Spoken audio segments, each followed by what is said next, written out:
fui lendo, fui avançando e entendi, sabe? Mas eu não consigo também conversar naquela língua também. Eu não faço parte daquele... Quando eu vou numa faculdade, o cara começa com aquela linguagem, eu falei, mano, isso aí não é o que eu faço, não tem a ver também. Eu não entendo o que você está falando, entendeu? Então é uma linguagem mesmo que ficou ali, não era para ser guetizada, porque é uma coisa popular até para fazer o bem pro próximo, mas ficou guetizado assim também, sabe? Ficou numa caixinha.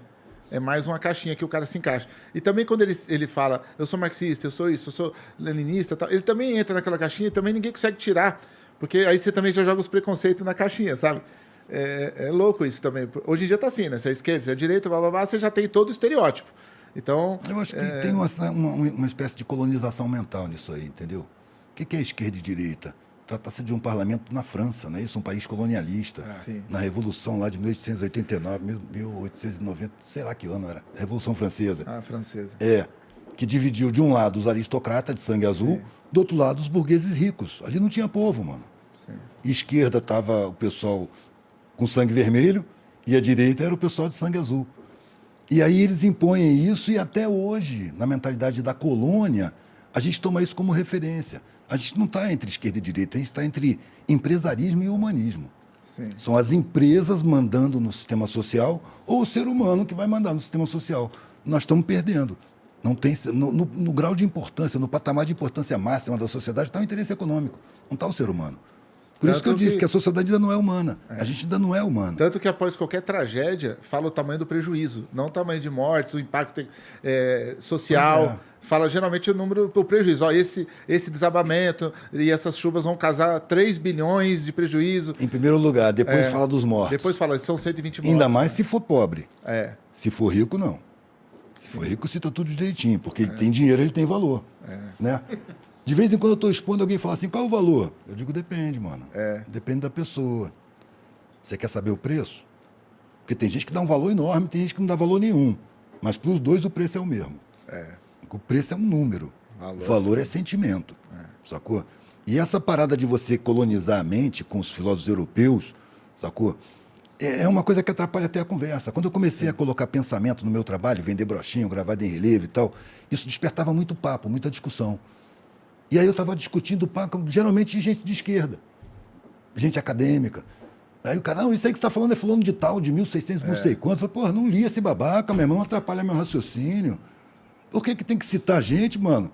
Aqui no meio das orelhas tem um troço pensante, pensa por conta própria, eu não preciso de muleta para pensar, Exatamente, cara, essa é a minha principal briga, cara. Porque assim, parece que tá todo mundo com preguiça de pensar.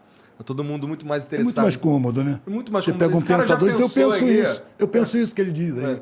Não, é a maioria, por exemplo, que cita Carnegie, depois você vai ler o cara manteve escravo, tá ligado? Vendo? Mais um que eu não conheço. Então, Hoje eu ouvi um cara falando, Voltaire tinha escravos.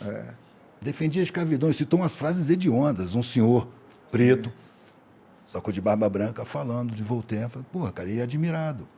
É uma espécie de colonização mental, velho. Que as pessoas não conseguem superar e acaba desrespeitando a população. Sabe qual é a estratégia, mano? Separar o saber da sabedoria. Sim. Sacou? O saber fica com a elite e a sabedoria o povo é obrigado a ter, senão não sobrevive.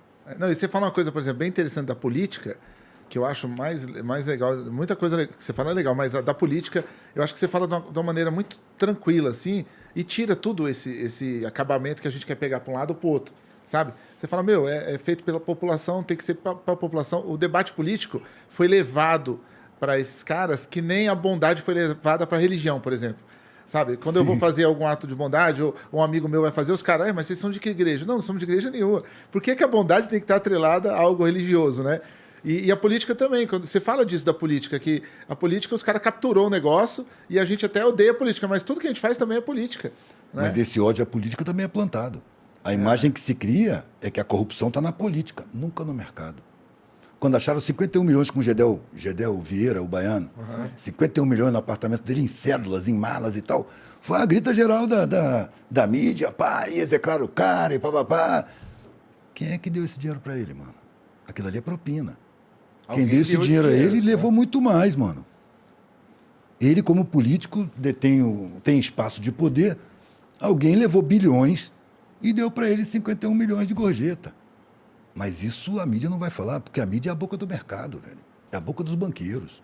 Você já viu a mídia falar de banqueiro? No entanto, o banqueiro é que manda na porra toda. O que os candidatos fazem antes de se candidatarem? Vão lá com poucos banqueiros. Se tiver apoio dos banqueiros, tem possibilidade. Por que existe a preocupação de acalmar o mercado? É acalmar os ricos, mano. O mercado é gente. Podre de rica. Que tem desprezo pela população. Que não admite ver o Estado investir 0,5% para fazer o Bolsa Família. 0,5% do orçamento brasileiro alimentou 39 milhões de pessoas, velho. Abriu espaço para pobre entrar na universidade, um punhado, não é obrigação. O Estado não está cumprindo a obrigação. Está abrindo assim. O PT foi vaselina, mano. Ele serviu aos patrões, mas ao mesmo tempo deu um espaçozinho ali, um refresco para os mais pobres. E esse refresco revoltou a classe média. Esse refresco revoltou. Sacou? Por quê? Quem se deu bem com o governo do PT? A parte de baixo e a parte de cima, que viu nascerem novos mercados de consumo. A classe média não recebeu nada, mano. Continuou pagando o mesmo número de impostos, apesar de a massa dos impostos ser paga pelos pobres. Você vê a situação, mano.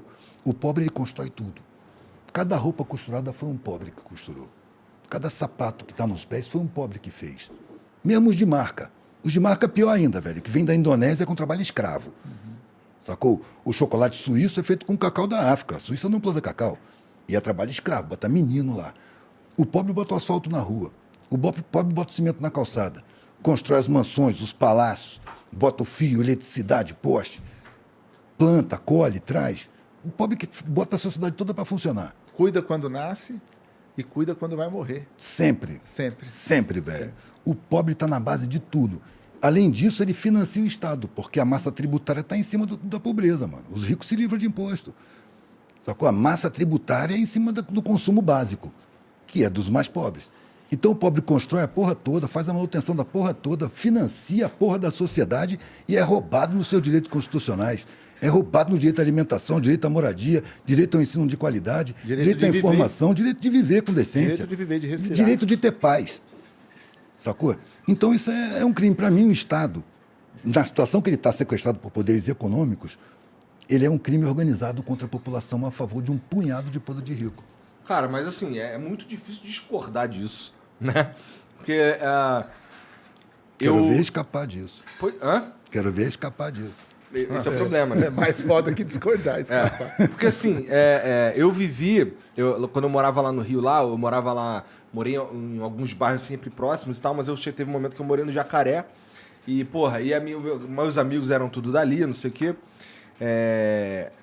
O Estado, cara, era inexistente, salvo o posto de saúde da Xuxa, que era aquele esquema que tu falou, que eu já fiz pessoalmente isso, de chegar lá de madrugada, o cara vai te dar uma senha pra de tarde, e aí tu chega lá, o médico tá cagando, não sei o quê, eu já passei por isso. Não, mas o Estado comparece lá sempre, velho. A polícia não vai lá. Exato, então era aí que eu ia falar. Mas é isso e sei lá, uma repressão sinistra que terrorismo.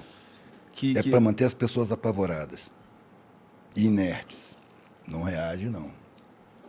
O cara é roubado, ele é sacaneado, ele é violado, ele é agredido e é ameaçado. Não reage, não.